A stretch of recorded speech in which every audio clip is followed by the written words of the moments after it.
Hello guys මේ video එක අරගෙන කොහොමද හරියට පාස්පෝර්ට් එකේ ඇප්ලිකේෂන් එක පුරවන්නේ කියලා.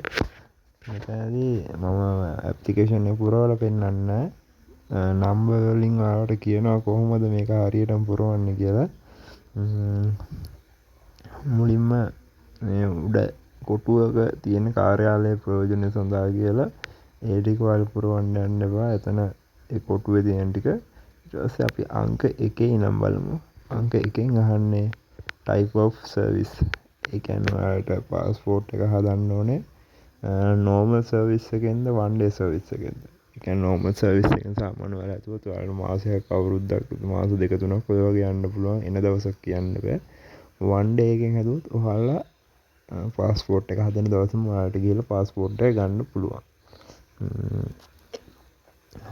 ඊළඟට තියෙන්නේ අංක 2 type of travel document. ඔයාලා මේක හදන්නේ මොන වගේ දෙයක් සඳහාද? ඒ කියන්නේ අපිට කියන්න පුළුවන් දැන් මේක හදන්නේ identity වගේ අනන්‍යතාවය තහවුරු කරන්න, ඒ වගේ emergency certificate එකක් විදිහට middle east country එකට යන්න නැත්නම් all country. මෙතනදී ඔයා මේක සාමාන්‍යයෙන් හදන කෙනෙක් නම් හදන්නේ all country. ඒ කියන්නේ එහෙම හදුවාම මේක ඕනම දෙයක් සඳහා පාවිච්චි කරන්න පුළුවන්. කියන්නේ identity එක certificate එකක් විදිහට ඕන දෙයක් විදිහට මේක පාවිච්චි කරන්න පුළුවන්. සාමාන්‍යයෙන් ඔයා හදද්දි දාන්න all country කියලා. ඒක තමයි සාමාන්‍ය විදිහ. ඊට පස්සේ අංක 3. අංක 3 කියන්නේ present travel document නම්. ඒ කියන්නේ ඔයාලට මීට කලින් පාස්පෝර්ට් එකක් ඔයා හදලා තියෙනවා නම් ඒ පාස්පෝර්ට් නම්බර් එක. ඊට පස්සේ මේ MRP එක 4 කියන එක අදාළ වෙන්නේ 3. ඔයා පාස්පෝර්ට් එක හදලා නැත්නම් ඒක අදාළ වෙන්නේ නැහැ. ඊට පස්සේ තියෙන්නේ national identity card number. අංක 5. අංක 5 කියන්නේ ඔයාගේ ජාතික හැඳුනුම්පත් අංකය. ඔයාට identity card එකක් තියෙනවා. ඒකේ අංකේ දාන්න තියෙන්නේ මෙතන. ඊට පස්සේ අංක 6. අංක 6 තියෙන surname එක. surname එක කියද්දී ඔයාගේ නමේ මුල කොටස.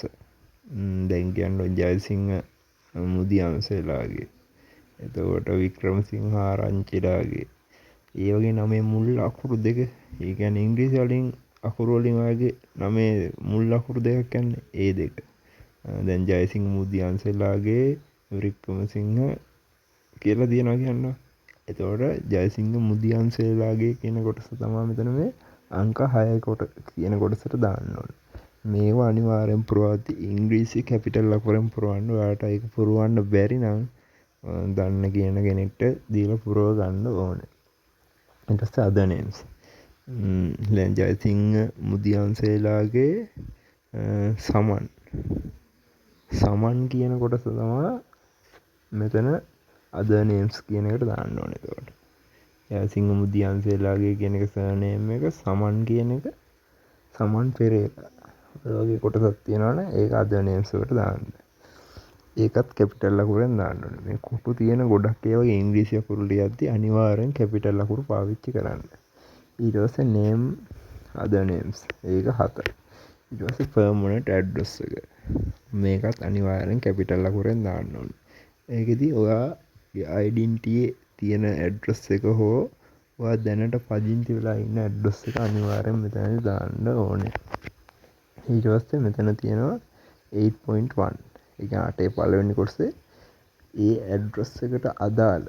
දැන් ඔයා ඉන්නේ ගම්පහ ටවුන් එකට අදාළ, ගම්පහ සිටි එකට මේ දිස්ත්‍රික්කයට අදාළ ටවුන් එක නම් ඔයාගේ ඇඩ්‍රස් එක තියෙන්නේ ඔයා ජීවත් වෙලා ඉන්න ගම්පහම නම් දිස්ත්‍රික්කෙත් දාන්න ඕනේ ගම්පහම තමයි.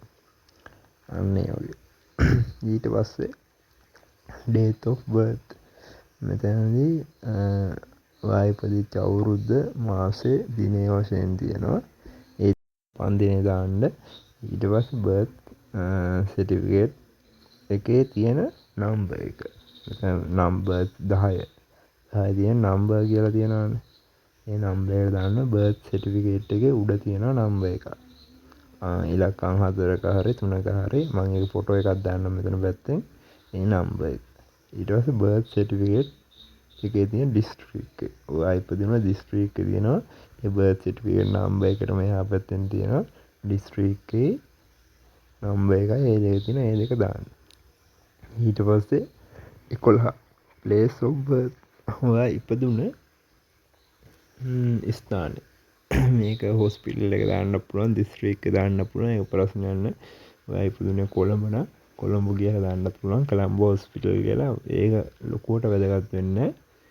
ඒ වුණාට ඒ දිස්ත්‍රික්කේ හරියට දාන්න. හොස්පිටල් කියලා දාන්න ඉඩ තියෙනවනේ. එහෙම දැම්මත් කමක් නෑ. නැත්නම් කොළඹ කියලා දැම්මත් කමක් නෑ. ඊට සෙක්ස් ඔයා මේල්ද ෆීමේල්. ඒ කියන්නේ ස්ත්‍රී පුරුෂ භාවය ඒක හරියට දාන්න. ඊට පස්සේ මෙතන තියෙනවා මේක ටිකක් වැදගත්. ඔයා සාමාන්‍ය ටෙක්නීෂියන් කෙනෙක් වගේ, ඉංජිනේර් ඔය වගේ ලෙවල් එකක ඉන්න කෙනෙක් නම් ඔයාට අනිවාර්යෙන් ඩිග්‍රියක්, ඩිප්ලෝමා එකක්, සර්ටිෆිකේට් එකක්, NVQ සර්ටිෆිකේට් එකක් වගේ තියෙනවනම් අනිවාර්යෙන් ඒක කොපියකුයි ඔරිජිනල් සහතිකෙත් අරන් යන්න. එතනදී පෙන්නන්න ටිකුත් පෙන්නන්න. කොපියක් අනිවාර්යෙන් ගෙනියන්න. මොකද අපි හදන පාස්පෝර්ට් එක අපි ජොබ් එකකට දැන් ටෙක්නීෂියන් කෙනෙක් වගේ නම් ටෙක්නීෂියන් ජොබ් එකට ඇප්ලයි කරද්දී එයාගේ පොසිෂන් එක තියෙනවා නම් මේ පාස්පෝර්ට් එකේ ඒක ලොකු ඇඩ්වාන්ටේජ් එකක් වෙනවා. ඇප්ලිකේෂන් එක අපි කාටදී ඉන්ටර්විව් එකකට යද්දී එයා පාස්පෝර්ට් එක අරන් බලද්දී අපිට සර්ටිෆිකේට් පෙන්නනවා වගේ තමයි පාස්පෝර්ට් එකේ ජොබ් එක වැටලා තියෙද්දි. ඒක ගොඩක් වටිනවා. ඒකින්ද මෙතන මේ තියෙන ජොබ් කියන තැන, ඔකියුපේෂන් කියන තැන ඔයා දැන් ටෙක්නීෂියන් කෙනෙක් නම් ටෙක්නීෂියන් කෙනෙක් ඒ වගේ දාන්න. නැත්තම් මෙතන සාමාන්‍යයෙන් ජොබ් එකකට ඇප්ලයි කරද්දි මෙතන සාමාන්‍ය විදිහට වෙන්නේ ලේබර් කියලා තමයි. ලේබර් කියලා වටනොත් ඒක ප්‍රශ්නයක් වෙනවා. ඒකින්ද අනිවාර්යයෙන්ම ඔයාලට සර්ටිෆිකේට් එකක් හරි නැත්නම් සර්විස් ලෙටර් එකක් හරි අරගෙන යන්න. ඊට ඩුවල් සිටිසන් එක ඩුවල් සිටිසන් එක කියන්නේ ඔයා වෙනත් රටක ඔයාලට පුරවැසි භාගයක් තියෙන ඒවා. මේක ලොකුවට වැදගත් වෙන්නේ නැහැ. ඒ ටික සිටිසන් තියෙන කෙනෙක්ට මේ වීඩියෝ ගොඩක් වැදගත් වෙන්නේ නැහැ. ඉතින් මේක සාමාන්‍යයෙන් කෙනෙක් තමයි බලන්නේ. ඊළඟට මෙතන ෆෝන් නම්බර් අංක 15. අංක 15 කියන දන්ට ඔයාගේ දුරකථන අංක දාන්න. ඒක හරි එකක් දාන්න අනිවාර්යෙන්. මොකද ඒකට මැසේජ් එනවා. ඒකට තමයි ඔයාලට පාස්පෝර්ට් එක හැදුවම මැසේජ් එකක් එනවා. ඊට පස්සේ ඊමේල් ඇඩ්‍රස් එක. මේ දෙක අනිවාර්යෙන් හරියට පුරවන්න. ඊමේල් ඇඩ්‍රස් එකක් තියෙන එක වටිනවා. ඒ වගේම ෆෝන් නම්බර් එකත් හරිම එක දාන්න.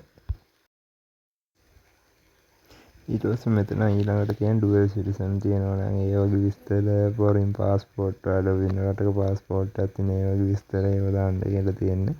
ඒක ලොකුවට වැදගත් වෙන්නේ. ඊට පස්සේ පිටරට මේ ෆාදර් කෙනෙක් ඉන්නවනම් ඒ වගේ අය වගේ ඩෙන්ටිටි නම්බර්, ඩෙන්ටිටි විස්තර දාන්න කියලා තියෙන්නේ. ඒවා අවුරුදු 16ට අඩු කෙනෙක් නම් සාමාන්‍ය 16ට අඩු කෙනෙක් නම් ඔයාගේ තාත්තා හරි එයාගේ ID කාඩ් නම්බර්, පාස්පෝර්ට් හරි එහෙම විස්තර මෙතන දාන්න තියෙන්නේ. දෙවෙනියගේ අම්මගේ පාස්පෝර්ට් නම්බර්, ID නම්බර් ඒවා දාන්න තියෙන්නේ. ඊට පස්සේ 20 මේක අනිවාර්යෙන්ම ඔයා දැන් පාවිච්චි කරන ඔයාගේ අස්සන මේ කොටුව මැද්දෙන් දාන්න. මොකද මේ අස්සන පාස්පෝර්ට් එකේ වදිනවා. ඒ හින්දා හරි අස්සන ඔයාගේ පාවිච්චි කරන අස්සන මෙතන අනිවාර්යෙන් දාන්න. එතන දාන අස්සනම ආයතනකරුගේ අස්සන කියන මෙතන පහළ තියෙනවා. ඒකේ ඔයාගේ අස්සන දාන්න. ඊට මෙහා පැත්තෙන් දිනය කියලා තියෙනවා. එතන දිනය දාන්න. ඒ ටික හරියට කරුවාම ඔයාගේ පාස්පෝර්ට් ඇප්ලිකේෂන් එක පුරවලා ඉවරයි. ඉතින් මේ වීඩියෝ කාට වැදගත් කියලා හිතුණා නම් පොඩ්ඩක් හරි අනිවාර්යෙන් ලයික් එකක්, කමෙන්ට් එකක් දාන්න. තව දැනන දෙයක් තියෙනවා අනිවාර්යෙන් කමෙන්ට් එකක් දාලා අහන්න. ඊළඟ වීඩියෝ එකෙන් අපි හම්බෙමු. ඔයාලට සුබ දවසක්.